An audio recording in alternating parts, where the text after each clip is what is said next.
तुम्ही बघितले असेल हल्लीच्या काळामध्ये आमच्या देवळांवरती उठसूट वाटेल ते अशा काही लोक बोलताना तुम्ही बघितले असेल. हे बोलणं तेवढंच बोचत नाही, जेव्हा महिला एखादी काहीतरी आपल्या धर्माबद्दल आणि काहीतरी अनोद्गार काढते त्यावेळी जास्त दुखतं. ही भूमी माता आहे, या देशातल्या कन्या आमचं भावी भविष्य आहे आणि त्यांच्यावरती जर असे आमच्याच देवळांवरती जर नको नको झालेले जर समजा शब्द प्रयोग करत असतील तर ते जास्त हानिकारक आहे.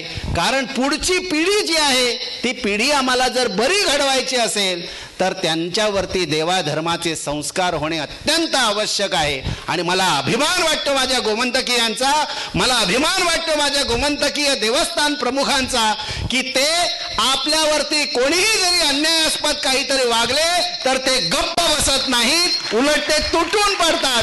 मी त्यांचा खरंच मी त्यांची आज स्तुती करतो यासाठी, कारण त्यांनी आपल्या देवीला सांभाळण्याचं व्रत धारण केलेलं आहे, त्यांनी आपल्या देवाला सांभाळण्याचं व्रत धारण केलेलं आहे, त्यांनी आपल्या देवस्थानांना सांभाळण्याचं व्रत धारण केलेलं आहे.